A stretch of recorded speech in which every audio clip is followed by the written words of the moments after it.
మీ business ఏదైనా మీ ఊర్లో promotion చేయాలంటే అది సుమన్ టీవీతోనే సాధ్యం. ఇప్పుడే సంప్రదించండి. Hi hello welcome to Suman TV. ప్రస్తుతం మనం మొబైల్ పట్టణంలో ఉన్నాము. మొబైల్ పట్టణంలో సిగ్నల్ కాలనీలో ఉన్నాము. ఈ సిగ్నల్ కాలనీలో ఒక ఘటన చోటు చేసుకుంది. ఈ ఘటన వల్ల మొబైల్ పట్టణం ఒక్కసారి ఉలిక్కిపడింది.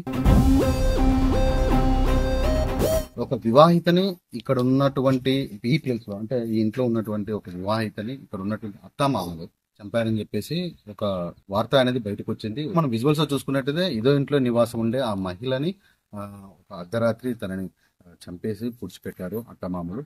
అదే రోజు ఇక్కడ పిండి వంటలు కూడా చేసుకున్నారు. అది పండగ సమయం కాదు, పిండి వంటలు కూడా చేసుకున్నారని చెప్పేసి ఆ వార్త అనేది చక్కర్లు కొడుతుంది. ప్రస్తుతం మనం ఈ కాలనీలో ఉన్నాము. ఈ కాలనీలో ఉన్నటువంటి ఇరుగు పొరుగు వాళ్ళు ఉన్నారు. అసలు ఘటన ఎలా జరిగింది, అసలు ఎలా గుర్తించారు, పోలీసులకు ఎవరు ఇన్ఫర్మేషన్ ఇచ్చారో అలాంటి విషయాల గురించి మనం మాట్లాడుతాం. ఈ కాలనీకి సంబంధించిన పెద్ద మనిషి మనతో పాటు ఉన్నారు. సార్ చెప్పండి, ఎలా జరిగింది ఇది, అసలు ఎలా గుర్తించారు మీరు? ఇది ఎలా జరిగిందంటే దాదాపుగా ఈ కాలనీ ఏజ్ కూడా 32 సంవత్సరాలు అవుతుంది. 1992 జూలై 23 తారీఖు వేసినాయి. వృద్ధులు అనారోగ్య కారణాల వల్ల వెళ్ళిపోయిన వాళ్ళని చాలా మంది చూసినారు. ఇంతవరకు ఇలాంటి ఘటన అనేది ఇక్కడ ఎక్కడ జరగలేదు. దాదాపుగా మా ఇబ్బందులు కూడా జరిగి ఉండకపోవచ్చు. కాకపోతే మా కాలనీలో 32 సంవత్సరాల తర్వాత ఈ ఘటన అనేది జరగడం చాలా శోచనీయం, చాలా ఘోరంగా ఉంది. ఇక్కడ ఉన్న చుట్టుపక్కల ప్రజలు కూడా చాలా భయభ్రాంతులకు గురైనరు. మరి ఇది జరిగి 6వ తారీఖు జరిగిందని భావిస్తా ఉన్నారు. వాళ్ళు పెద్ద కాగితాలు ఏరుకొని లేకపోతే పాత రేకులు అందులో ఉండే 3 కుటుంబాలకు సంబంధించిన సభ్యులు వాళ్ళ పేర్లు వచ్చేసి మహేందరు, భార్య దుర్గా, అలాగే పాటి రాములు, భార్య లక్ష్మి, అలాగే గోపి, వాళ్ళ ఇంటి పేరు తెలియదు, గోపి. వాళ్ళ భార్య ఇప్పుడు చంపబడింది గోపి వాళ్ళ మిసెస్. ఆమె పేరు నాగమణి. 35 ఇయర్స్ ఉంటాయి. అంతా జరిగి 6వ తారీఖు జరిగింది. 6వ తారీఖు నాడు జరిగింది. పండుగ జరిగి 2-3 రోజులు. అవును. ఇప్పుడు ఎలా బయటకు వచ్చింది? ఇప్పుడు ఎలా బయటకు వచ్చిందంటే ఇక్కడ జరిగి ఆ నుంచి వాడు పొయ్యి పెట్టుకొని పొయ్యి ఆనే పెట్టారు. అక్కడ గోడెమ్మడే సమాధి పెట్టారు. ఇక్కడ పెట్టే అక్కడ సమాధి పెట్టేసి ఆ నుంచి దాని పక్కనే పొయ్యి పెట్టారు. దాని పక్కనే పొయ్యి పెట్టి అన్ని పిండి వంటలు అవన్నీ చేస్తారు. కామన్గా వీళ్ళు ఏమనుకోరు అంటే ఇది పిండి వంటలు చేసుకుంటారు. వాళ్ళు అందరూ రోజు బాగా తాగి గొడవ పడతారు అనమాట. గంజాయి తాగుతారు, ఇంకా రకరకాల ఇవి ఉన్నాయి. అయితే వాళ్ళు రోజు గొడవ పెట్టుకుంటారు కాబట్టి మామూలుగా ఎప్పుడు జరిగినట్టే జరుగుతుంది కావచ్చు అని చెప్పి వీళ్ళు అనుకోవడం జరిగింది. అయితే ఇది ఆ నోట ఈ నోట పడి వాళ్ళ ఇంట్లో ఈ చనిపోయిన ఆమె కొడుకున్నాడు. 2 కొడుకులు అమ్మాయికి. అయితే ఈ ఆడబిడ్డకు కూడా ఒక పాప ఉంది, ఒక కొడుకున్నాడు. అయితే అమ్మాయిని ఏదో కొట్టిరు వీళ్ళు ఇంట్లో. అంటే డిస్కస్ జరుపుకుంటూ అమ్మాయిని కొట్టడం వల్ల ఇగో మీరు నన్ను కొడతారు, నేను చెప్తా, నిజం చెప్తా, ఇక్కడ వాళ్ళకి అందరికీ చెప్తా అని చెప్పేసి ఆడ అమ్మాయి మా అత్తమ్మని చంపారు, ఈయనే పాతి పెట్టారని చెప్తా అని చెప్పి అమ్మాయి చెప్పడం జరిగింది. ఆ చిన్న పాప చెప్పడం జరిగింది. ఆ చిన్న పాప చెప్పడం వల్ల స్ప్రెడ్ అయిపోయింది. అంత చుట్టుపక్కల వాళ్ళు విన్నారు. వాళ్ళు వినేసి ఏం జరిగిందంటే వీళ్ళు నాకు ఫోన్ చేశారు.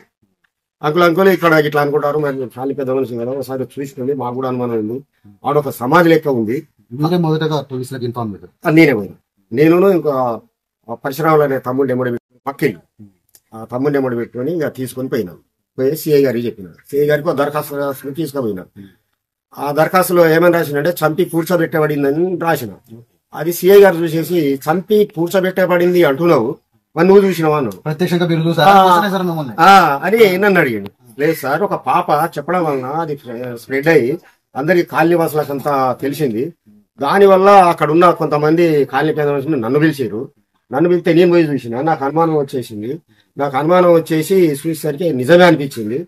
నిజమే అనిపించి తమ దగ్గరికి వచ్చి చేసిన. కానీ దరఖాస్తు రాయటం ఇట్లా కాదు, అనుమానం ఉందని చెప్పి రాయండి, దాని మీద మేము అనుమానం అని చెప్పడం ద్వారా పోలీసులు వచ్చేసి ఇక్కడ కూర్చున్న చోట తవ్వడం జరిగింది. ఈ అనుమానం అనేది బలపడడానికి ముఖ్య కారణం ఏంటంటే ఎప్పుడైతే వీళ్ళంతా అనుకుంటా ఉన్నారో ఇక అనుకోవడం, వీళ్ళు తలుపు తాళం పెట్టకుండా గిన్నెల బోల్ అక్కడ పెట్టేసి ఇంట్లో 3 సిలిండర్లు ఉన్నాయి, ఫోన్లు ఉన్నాయి, కుక్కలు 2 ఉన్నాయి, నీటిని వదిలేసి జంప్ అయ్యారు.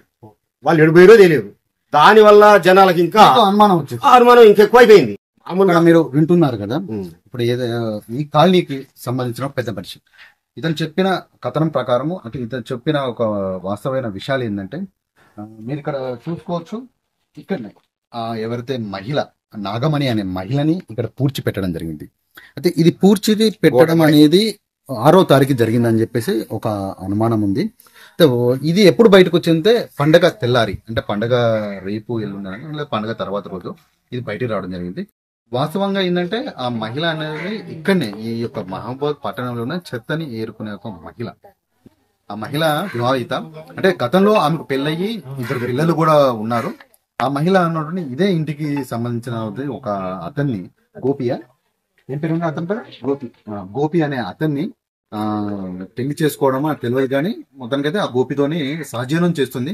ఈ క్రమంలోనే ఇక్కడ ఉన్నటువంటి గోపి వాళ్ళ తల్లిదండ్రులకును ఆమెకు మధ్యలో చిన్నపాటి గొడవలు జరిగినాయని చెప్పేసి వీళ్ళు చెప్తున్నారు. అయితే ఈ గోపికి వాళ్ళ అక్క చెల్లెళ్ళు అయితే ఎవరైతే ఉన్నారో అంటే ఆడిబిడ్డల మధ్యలో ఇలాంటి గొడవలు జరిగాయని చెప్పేసి ఇక్కడ ఉన్నటువంటి స్థానికులు చెప్తున్నారు. అయితే ఆ రోజు ఏదైతే గొడవ జరిగిందో ఆ రోజు వీరు ఆ అమ్మాయికును ఈ గోపి పేరెంట్స్ కి ఆ గోపి కూడా ఉన్నాడు, అంటే ఆ అమ్మాయి వివాహిత వాళ్ళ భర్త, పక్కల వాళ్ళకి అనుమానం రాకుండా ఉండడానికి అదే రోజు కొన్ని పిండి వంటలు కూడా చేస్తున్నట్టు ఇక్కడ ఉన్నటువంటి చుట్టుపక్కల వాళ్ళని నమ్మిస్తూ ఒక పెద్దగా సౌండ్ పెట్టేసి ఏదో ఎంజాయ్ చేస్తున్నాము అని చెప్పేసి ఒక అనుమానం రాకుండా అది కవర్ చేస్తూ ఇటు పిండి వంటలు చేస్తూ అదే క్రమంలో పక్కన గొయ్యి తవ్వి ఇక్కడ పూడ్చడం జరిగింది. అయితే ఇదంతా జరిగిన కొన్ని రోజుల తర్వాత ఏమిటి నాగమణి కనపడలేదు అని చెప్పేసి ఎవరైతే వాళ్ళ ఆడిబిడ్డల యొక్క పిల్లలు ఇక్కడ ఆడుకున్న క్రమంలో ఇక్కడ ఉన్నటువంటి స్థానికులు మీ అత్తమ్మ కనపడలేదని చెప్పి అడిగినప్పుడు మా అత్తమ్మని అని చెప్పేసి ఆ పాప అంటే పిల్లల నోట కొన్ని ఆగవు నా నిజాలు రావడంతో ఇక్కడ ఉన్నటువంటి స్థానికులకి అనుమానం వచ్చింది. ఆ అనుమానం రాగా ఇక్కడ ఉన్నటువంటి పెద్ద మనిషికి ఫిర్యాదు కాగా ఈ పెద్ద మనిషి ఇక్కడ ఉన్నటువంటి స్థానికమైన పోలీస్ స్టేషన్ కి వెళ్లి అక్కడ ఫిర్యాదు చేసుకోగా అనుమానంతోని ఇక్కడికి వచ్చి తువ్వడం సాగించారు. తువ్విన తర్వాత ఆ యొక్క నాగమణి యొక్క శవం అనేది ఇక్కడ బయటపడడం జరిగింది. ఈ బయటపడడంతో ఈ పెద్ద మనిషి చెప్పిన మాట అనేది వాస్తవం జరిగింది.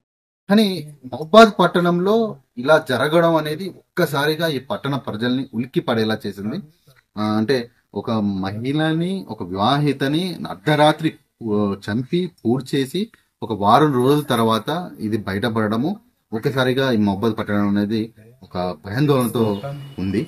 ఇక్కడ మరికొందరు స్థానికులు ఉన్నారు, వాళ్ళతో మాట్లాడదాము. ఈ కాలనీకి సంబంధించిన మహిళలు ఉన్నారు, మహిళలు ఏమంటున్నారు, ఈ సంఘటన విన్న తర్వాత, ఇలాంటి సంఘటన జరిగిన తర్వాత ఎలా భయభ్రాంతులకు గురవుతున్నారు, అసలు వాళ్ళు ఏం అంటున్నారు అనే విషయం గురించి వాళ్ళతో మాట్లాడే ప్రయత్నం చేద్దాం. ఇక్కడ కొందరు మహిళలు ఉన్నారు, వాళ్ళతో మాట్లాడదాము.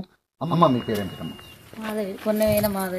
మాధవి గారు, మీరు ఈ కాలనీకి సంబంధించిన ఒక వ్యక్తి. ఎలా ఉండేది ఈ నాగమణి ఇక్కడ మీకు ఎలా తెలిసింది? ఇది తెలిసిన తర్వాత అసలు ఇప్పుడు ఈ అమ్మాయి కొన్ని రోజులు ఇక్కడ ఉండి ఒకేసారి కనపడకపోవడంతో మీకు అనుభవం, వాళ్ళ పాప వాళ్ళ ఆడబిడ్డ పిల్లలు చెప్పడంతో బయటపడింది. గతంలో ఆమె ఏం చేసేది, ఎలా ఉండేది? ఆమె గతంలో ఈ కాలనీకి చెందిన మహిళ కాదండి. ఆమె వీళ్ళు ఒక 1 year 2 years కానీ ఇక్కడ కిరాయి కొంటున్నారు. కిరాయి కొంటుకుంటూ వాళ్ళు జీవనోపాధిగా ఒక పాత సామాన్లు అమ్ముకోవడం, చెత్త కాగితాలు అవి సంబంధించినవన్నీ ఏరుకోవడం, అమ్మడం, వాళ్ళ వాటర్ అమ్మడం ఇలాంటివి జరుగుతున్నాయి. చిన్న చిన్న ఏదో పనులు చేసుకుంటారు కూలినాలి అని చెప్పేసి అందరు కూడా మామూలుగానే చూసిర్రు. వాళ్ళు మళ్ళీ ఏ విధంగా అనుకున్నారో తెలియదు కానీ ఇటు సైడు మరి వాళ్ళ ప్లేసు ఎంచుకొని ఇటు సైడ్ వచ్చిర్రా, ఎవరు లేని పరిస్థితులు ఇట్లా చేయాలని ఒక 1 year అవుతుంది. 1 year నుంచి ఆమె కోడలుగా అని చెప్తున్నారు కొంతమంది. ప్లస్ ఆమె తీసుకొచ్చుకున్నాడు 2 పిల్లలు, ఫస్ట్ భర్తకు కూడా 2 పిల్లలు ఉన్నారు. ఆ 2 పిల్లల్ని కూడా తీసుకొచ్చిందంట. తీసుకొచ్చిన పరిధిలో ఏం జరిగిందనంటే ఈ అత్త మామకి ఆడబిడ్డకు అనేది కూడా వాళ్ళకి ఇష్టం లేదంట. ఇష్టం లేకుండా ఇది ఎందుకు వచ్చిందో, దీన్ని ఎల్లగొట్టాలి, దీన్ని చంపాలనేవి కూడా అప్పుడప్పుడు వినపడ్డాయంట గోళ్ళ వడుసు కూడా. అంటే చుట్టుపక్కల వాళ్ళు కూడా ఇట్లా అయిపోయినాక అనుకునే ఉద్దేశంతో మనకు తెలిసిన విషయాలు. అయితే వాళ్ళు గత 1 వారం రోజుల కింద నుంచి కూడా ఆమె చనిపోయింది, ఆమె ఇది కనపడట్లేదు అని అంటే ఆమె చనిపోయింది. కొన్ని గ్రూపులలో కూడా ఫైనాన్షియల్ గా డబ్బులు తీసుకున్న విషయం కూడా ఆమెని గుర్తించడం జరిగింది, ఎందుకు రావట్లేదు ఆమె అని. ఆ పరిధిలో ఏమని జరిగింది, ఆమె లేదు కనపడతలేదు అనేసి ఎక్కువ వాళ్ళ మీద ఫోకస్ పెట్టడం జరిగింది. ఆ జరిగిన విషయంలో ఆమె ఏమైందనంటే ఆమె ట్రైన్లో వస్తూ వస్తూ స్ట్రోక్ వచ్చి హార్ట్ అటాక్ వచ్చి చనిపోయింది. వాళ్ళ అమ్మ వాళ్ళకి అప్పగించినాము. ఇంకోటి ఏంది, వాళ్ళ పిల్లలు లేరంట, పిల్లల్ని కూడా వాళ్ళ అమ్మకాలకు అప్పగించినాం అని చెప్పడం, మభ్య పెట్టడం జరిగింది. జరిగినాక 6వ తారీఖు రోజు వాళ్ళు 10 కేజీల అప్పలు పట్టించుకొచ్చి అరిసెలకి మేము పిండి వంటలు చేస్తాను అనే విధంగా వాళ్ళు పొయ్యి పెట్టి ఒక డేరా వేసి ఆ డేరా కింద ఒక పొయ్యి ముందు పెట్టి వెనక బొంద గోతి తీసి ఒక డీజే మోడల్ ఒక సాంగ్స్ పెట్టుకొని వాళ్ళు ఏం చేసిరనంటే అక్కడ అప్పలు చేసుకుంటే ఆ పొగ ఆ ప్లేస్ ఎవరికి తెలియకుండా అప్పుడప్పుడు గొడవలు అయితే అంట. అంటే చుట్టూ ఏమన్నా డేరా వేసారు. లోపల ఏం చేస్తే కనపడదు. ఆ రోజే ఇక ఆ రోజు జరిగే రోజు ఆ బొంద తీసే పరిధిలో డేరా వేసారు. డేరా వేసి వెనక గోతి తీస్తారు, ప్లస్ ఇటు పిండి వంటలు చేస్తారు. వాళ్ళ ప్లాన్ అది. ఆ ప్లాన్ చేసే పరిధిలో ఇక వీళ్ళు అప్పుడప్పుడు గొడవలు పెట్టుకుంటారు కానీ ఎవరు పట్టించుకోవడం జరగలేదు. ఇక తాగుతారు వాళ్ళు చిల్లరగా, అప్పుడప్పుడు ఇక వాళ్ళు వీళ్ళు వస్తారు పోతారు అన్నట్టుగానే ఇక వాళ్ళని పట్టించుకోలేదు. అయితే ఇక వాళ్ళు చంపి గింత లోతులోనే పూడ్చిపెట్టడం జరిగింది. ఆమెని సరైన విధంగా కూడా పండబెట్టి పూడ్చలేదు. ఓన్లీ కూర్చోబెట్టి ఇట్లా మొత్తం మెడలు విరిచి పండబెట్టి ఆ విధంగా కిరాతకంగా ఏ రకంగా చంపిరో అందరు కలిసి చంపడం జరిగింది. జరిగినాక ఏం జరిగింది, వాళ్ళు అట్లా చేసి మళ్ళా మామూలుగా పెండ తెచ్చి ఏ రోజు కూడా పెండతోటి అలకేయరంట. అలకేయని మనుషులు కూడా వాళ్ళు ఏం చేస్తారు, వాళ్ళ బర్లున్న వాళ్ళ దగ్గర కొట్టుకాడికి పోయి ఇంత పెండలు ఒక బకెట్ నిండా నింపుకొని ఎన్నడూ అయ్యావు కదమ్మా నువ్వు పెండ ఎందుకు అంతంత ఏం చేస్తావు అని అంటే కూడా వాళ్ళు మేము ఇప్పుడు పండగ కదా వేస్తాం అని చెప్పేసి ఒక పెండ ఇంత తెచ్చి దాని మీద జల్లుకుంటా ఇది చేసిరంట. అయితే అట్లా ఇంకొకటి అనుమానం, ఇక వీళ్ళు చుట్టుపక్కల కూడా ఏమైంది అని అడిగే పరిధిలో ఒక చిన్న పాప ఏం చేసింది, బయటికి వెళ్ళి ఆడుకుంటుంది వాళ్ళ మేనగోడలు ఆడబిడ్డ బిడ్డ. అయితే ఆ పాప వెళ్ళి ఆడుకుంటుంటే పక్కన వాళ్ళుండి అడిగిరు, ఏమైంది మీ అమ్మేడు పోయిందంటే మా అమ్మ బజారు పోయింది, మీ అత్తేడు పోయిందంటే మా అత్త చంపినరు బొందలు పెట్టిరు గోడ పక్కన అని చెప్పి చెప్పడం జరిగింది. చెప్పడం జరిగేసరికి ఇక ఒకరికొకరు అనుకోని ఏంది ఇట్లా అన్నది అనేసి మాట్లాడుకుంటే వీళ్ళందరూ నిలదీసిరు. ఏమైంది ఆమె ఎడిపోయింది అని చెప్పేసి మాట్లాడితే ఏంటి మీ అమ్మ చచ్చిపోయింది వాళ్ళ అమ్మలకు అప్పగించినాం అని చెప్పడం, వీళ్ళందరితోటి మా మీద ఏదో మేము ఉండొద్దు అని చెప్పేసి మా మీద ఫోకస్ చేసి ఆగం చేస్తారు మమ్మల్ని అని చెప్పి ఇంటి ఓనర్కి ఫోన్ చేసి వీడియో కాల్ చేసి, లేదు అంకుల్ ఇది పాత బాయి పొందే అప్పటిలాగానే ఉంది సమానంగానే అలుకు చల్లిందే చూపించారంట. మధ్య పెట్టడం జరిగింది. ఆయన కూడా ఏమో లే నిజంగానే వాళ్ళు కొంచెం అటు ఇటు కదా, నాకు ఇక కిరాయికి ఎవరు రావట్లేదు సరే ఉండనీలే అనే ఉద్దేశం వాళ్ళు దూరంగా ఉన్నారు, వాళ్ళు అట్లా ఆగడం జరిగింది. ఆ జరిగినాక వీళ్ళు కొంచెం కొంచెం అనుకోని ఏంది అనేది కొంచెం కొంచెం తెలుస్తుంది, స్ప్రెడ్ అవుతుంది. అట్లా వాళ్ళు ఎక్కడో దొంగతనం చేసిరంట. ఎవరు వీళ్ళ ఫ్యామిలీస్ లోనే ఒక మెంబర్స్ ఒక నలుగురు కలిసి మగోళ్ళు ఇద్దరు ఆడోళ్ళు కలిసి దొంగతనం ఏదో గిన్నెలు దొంగతనం చేసిరంట. ఆ చేసిన పరిధిలో ఏం జరిగింది, ఒక తొంట ఆయన వీళ్ళ కోసం వస్తాడు అప్పుడప్పుడు చెత్త కాయలు ఏరుకున్నట్టు ఆయన వీళ్ళ కలెక్షన్ ఆయన వస్తాడు. ఆయన ఏం చేసిండు, ఇప్పుడు అమ్మిన కాడ వేరే వాళ్ళు వచ్చి ఇది ఎక్కడ మీరు ఏందని తెలుసుకున్నారట. అనుమానం వచ్చి తెలుసుకున్నప్పుడు ఆ తొంట ఆయన పేరు చెప్పారంట, తొంట చేయి ఉంటది ఇలా పలానా కాడ రైల్వే స్టేషన్ లో ఉంటాడంటే ఇంక్వైరీతో పోయి వాళ్ళని పట్టుకొని వచ్చి ఒక నలుగురు మగవాళ్ళు వచ్చి చూసిరంట. తెల్లారి చూస్తే వచ్చి వీళ్ళని అడిగితే వీళ్ళు ఏమన్నారంట, వాడెవడో మాకు తెలియదు అసలు వాడికి మాకు సంబంధం లేదని చెప్పి వాడిని క్లియర్ గా తీసి పడేసారు. తీసి పడేసినప్పుడు ఈయన తొంట ఆయనకి ఏమనిపించిందంటే వీళ్ళు ఇట్లా చేస్తారు కదా అనేసి వెళ్ళిపోయి ఇక మళ్ళీ తర్వాత తాగొచ్చి ఈ చుట్టుపక్కల ఏరియాలో కొంచెం తిరిగి అటు ఇటు తిరిగి అసలు ఆమె ఏమైందో మీకు తెలుసా అని చెప్పి కుటుంబం వాళ్ళే నన్ను వేరుగా ఒక ఫ్రెండ్ గా తిరుగుతాడు అంటే నన్ను ఇట్లా అన్నారు అని చెప్పేసి మీ సంగతి చెప్తా అని ఆమె ఏమైందో తెలుసా, ఆమెని చంపి బొంద పెట్టిరు నేనున్నప్పుడు అని చెప్పడం జరిగింది. ఆ చెప్పడం జరిగిన ఈ కాలనీ వాసులందరూ కూడా ఇట్లా అయిందనేసి పోలీసులకు ఫోన్ చేయడం ప్లస్ ఇంటి ఓనర్కి ఫోన్ చేయడం ఇవన్నీ జరిగి ఇక పోలీసులకు ఫోన్ చేస్తే కూడా ఇట్లా వస్తాం మేము కానీ అది అనుమానాస్పదంగా ఉంది, ఉందో లేదో అని ఒక రోజు మాత్రం అందరం తిరిగి భయవంతులకు గురి కావడం జరిగింది అందరికి. అది అట్లా జరిగింది. అట్లా జరిగినాక ఇట్లా బయటికి రావడం, ఒక మహిళని ఇంత కిరాతకంగా చంపి ఆ బొందలో పెట్టి ఇట్లా ఇంకొకరు కూడా ఎవరు ముందు పడకుండా కొంచెం చర్యలు తీసుకొని వాళ్ళని విచారించి వాళ్ళని కొన్ని రోజులు జైల్లో పెట్టి ఏ విధంగా చేస్తారో వాళ్ళకి శిక్ష పడేటట్టుగా చూడండి. మహిళల తరపున కోరుకునేది ఒకటి. మొత్తానికైతే ఇక్కడ ఉన్న మహిళలు ఏమంటున్నారంటే ఎవరైతే ఈ ఘటన చేశారో వాళ్ళకి తగిన శిక్ష పడాలని చెప్పేసి వీళ్ళు కోరుకుంటున్నారు. వాస్తవంగా వీళ్ళు చెప్పింది ఏంటంటే వీళ్ళు ఇక్కడ ఉన్నటువంటి ఈ కుటుంబానికి సంబంధించినటువంటి వీళ్ళు గతంలో గాని ఇప్పుడు ఉన్నటువంటి ఈ పట్టణంలో వారి బండి మీద తిరుగుకుంటూ ఓమా వాటర్ ని గానీ కొన్ని గిన్నెలను గానీ బయట ట్రాక్ పక్కన ఉన్నటువంటి చెత్తను ఏరుకొని ఇక్కడ ప్లాస్టిక్ సామాన్లు అమ్ముతూ ఉండేవారు. ఈ అమ్మే క్రమంలో ఈ గోపి అనే వ్యక్తికి ఎవరైతే వివాహిత చనిపోయిన వ్యక్తి నాగమణి ఉన్నా నాగమణి పరిచయం కావడం, నాగమణికి గతంలో కూడా పెళ్ళైపోయింది, ఆమెకు 2 పిల్లలు కూడా ఉన్నారు.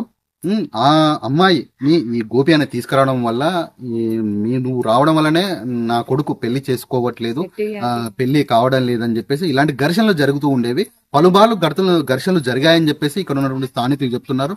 ఏదైతే ఘటన జరిగిందో ఆ ఘటన జరిగిన రోజు ఇక్కడ వీళ్ళు పిండి వంటలు చేసుకోవడం జరిగింది. అంటే ఈ పిండి వంటలు కూడా పక్క ప్లాన్ ప్రకారం చేసుకున్నారని చెప్పేసి వీళ్ళు స్థానికులు చెప్తున్నారు.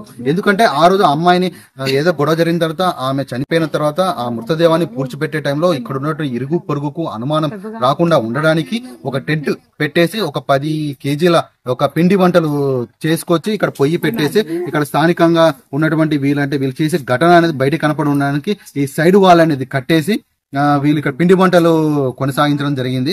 ఈ పిండి వంటలు కొనసాగించడం అంటే అంటే ఇది కొంచెం ఊరికి బయట ఉంటుంది. ఈ గలీలో ఇట్లా ఎవరు అంటే ఇంత గొప్పగా పిండి వంటలు చేయడం అని ఇలాంటివి చేయరు. ఏంది వీళ్ళు కొత్తగా చేస్తున్నారు, ఇలా చిన్న అనుమానం ఉంది.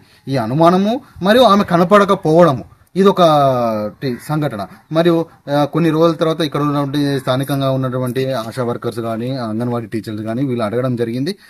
అడిగినప్పుడు తనకు అటాక్ వచ్చింది ట్రైన్లో, తను అడుక్కునే టైంలో ట్రైన్లో ఉన్న టైంలో తను అటాక్ రాగా తను మరణించడం జరిగిందని, మరణించినప్పుడు ఆ అమ్మాయిని కానీ ఆ అమ్మాయికి చెందినటువంటి 2 పిల్లల్ని కానీ వాళ్ళ పుట్టింటి వారికి ఇచ్చామని చెప్పేసి ఇలా మభ్య పెడుతూ కొన్ని కారణాలు చెప్పాడు. ఈ కారణాలు విన్న తర్వాత కూడా ఇక్కడ ఉన్న స్థానికులు నమ్మలేకపోయారు. ఆ క్రమంలో ఇక్కడ ఇది ఎక్కడ బయటపడుతుంది అని చెప్పేసి ఇక్కడ ఉన్నటువంటి అంటే ఎవరైతే అత్తమామలు అక్కడ ఈ ఇంటి ఓనర్కి ఫోన్ చేసి మమ్మల్ని ఇక్కడ ఉన్న స్థానికులు వీళ్ళు ఇలా అంటున్నారు, ఇది చేస్తున్నారు అని చెప్పేసి అతనికి రివర్స్ గా మాట్లాడడం జరిగింది. ఏందమ్మా మీరు ఇక్కడ ఉన్న మా ఇంటికి రాక ఎవరో అంటే ఇక్కడ రెంట్కి ఎవరు రారు, వచ్చిన వాళ్ళు మీరు ఎలా కొడుతున్నారని చెప్పి ఇలాంటి క్రమంలో కూడా గొడవలు కూడా జరిగాయట. ఆ రోజు ఇదంతా జరిగి ఇదంతా బయటకు వచ్చేసి ఒక్కసారి మహబాద్ పట్టణం అనేది ఉలికి పడేసింది. ఇక్కడ స్థానికంగా ఈ ఇంటికి ఎదురుగా ఉన్న వాళ్ళు ఉన్నారు. అసలు వాళ్ళు ఏం అబ్జర్వ్ చేశారు, అసలు ఎలా జరిగింది, అసలు వాళ్ళు ఏమంటున్నారు అని చెప్పేసి మనతో పాటు ఇదే ఇంటికి ఎదురుగా ఉన్నటువంటి నేబర్స్ ఉన్నారు. చెప్పండి. అది ఆదివారం సాయంత్రం సార్. ఆదివారం సాయంత్రం బాగా గొడవైంది. ఆదివారం సాయంత్రం బాగా గొడవ అయితే సోమవారం పొద్దున తానం గిట్ట చేసి సెంటర్కి పోదామని చూస్తానికి ఇట్లా ఎందుకు గొడవ పెట్టుకుని చూస్తున్నారు, నైట్లో ఒకరికొకరుగా తనుకొని అట్లా చేస్తారా, ఇది అది ఏమైనా అంటే పొద్దుగాల చూసుకోవాలి, నైట్లో ఎందుకు గొడవ ఇది అది అని చూస్తే ఎవరు అంటే అట్లా మేం లేదు 10 మంది వచ్చి 10-12 మంది వచ్చిరట గొడవ పెట్టుకొని ఇట్లా అటు పోయి వచ్చేటానికి నీ పెళ్ళం అప్పుడప్పుడు కనబడింది, నాగమణి కనబడింది. మరి నీ పెళ్ళం ఏమైంది రా కూడా నేను ఇక్కడనే ఉండి అడిగిన. అంటే ఆ రోజు గొడవ జరిగేటప్పుడు మీరు చూసి అడిగారు? నైట్లో లేగరు సార్. పొద్దున లేచి నీ పెళ్ళం వచ్చేది కదరా, మరి నీ పెళ్ళం ఏమైంది అని అంటే చచ్చిపోయింది అన్నాడు. చచ్చిపోతే మరి ఎక్కడ ఎవరు తీసుకుపోయారు అంటే విజయవాడ వాళ్ళది, విజయవాడ అటు తీసుకుపోయినరు, అత్తమామలు తీసుకుపోయినరు. ఆమెకు 2 కొడుకులు ఉండే కదా, కొడుకులు అంటే కొడుకులకు కూడా తీసుకుపోయినరు అని చెప్పి నేనన్నా అక్కడ ఏమంది రా కూడా అన్నా. అక్కడ ఏమంది అసలు అక్కడ ఏంది అంటే బోలబొచ్చలు అన్నారు. వెనక కూడా అయినది ఎందరం వాడినాం మేము. అక్కడ ఏముందని అంటే బోలబొచ్చలు పాతి పెట్టి అయితే రేణుకాది కొబ్బరి పోయింది. అది కూడా మీరే దెంగిర్లు అని చెడుకులారా అని చెప్తే మేము దెంగలేదు ఇది అది అని చెప్పి నాకు ఆయన కొద్దిగా అర్జెంట్ పని, మా అక్క చచ్చిపోయింది కాబట్టి మేము అటు వెళ్ళిపోయినాం సార్. అంతేనా ఇక కథం. దాది ఆయల్నే దోమిస్తే ఎవరైనా మాట వస్తే అది ఆయలే దోమిద్దును నేను, కానీ తోమిలేకపోయినాం. ఇక మేము వెళ్ళిపోయినాం. అంటే ఏదైతే ఇన్సిడెంట్ జరిగిందో ఆ రోజు ఇతనికి అనుమానం వచ్చింది, కానీ ఆ రోజు వాళ్ళని అడగగా వాళ్ళు కొన్ని మభ్యమైన మాటలు చెప్తూ వాళ్ళు వెళ్ళబుచ్చారు. తను చనిపోయింది, వాళ్ళ పుట్టింటికి తీసుకెళ్లారని చెప్పి అన్నారు. కానీ మొత్తానికైతే ఈమె చనిపోయిన తర్వాత ఇక్కడ ఉన్న స్థానికుల్లో కొన్ని క్వశ్చన్స్ ఉన్నాయి. అవి ఏంటిదంటే ఆ అమ్మాయికి సంబంధించినటువంటి 2 పిల్లలు ఏమైపోయారు, వాళ్ళు ఉన్నారా లేరా, ఇలాంటి క్వశ్చన్స్ ఉన్నాయి. దీంట్లో ఎవరైతే భర్త ఉన్నాడో భర్తకు కూడా సంబంధం ఉన్నదని చెప్పేసి అంటున్నారు. అదే ఆ భర్తని పెళ్లి సహజీవనం చేసుకుంటా ఉండే ఆ అమ్మాయి భర్త ఇష్టపడి ఆమె తెచ్చుకున్న తర్వాత భర్త ఎలా చంపాడు, భర్త కూడా తన హస్తం ఉందా, అసలు వాళ్ళు ఈ ఘటన జరిగిన తర్వాత వాళ్ళు ఇక్కడికి వెళ్ళి హఠాహుటిన వాళ్ళు ఈ ఇంటినే ఖాళీ చేసి వాళ్ళు పరారయ్యారు. అసలు ఇలాంటి ఘటన మహబాద్ పట్టణంలో ఈ ఘటన జరగా ఒక్కసారిగా ఈ మహబాద్ పట్టణం ఉలికి పడిపోయింది.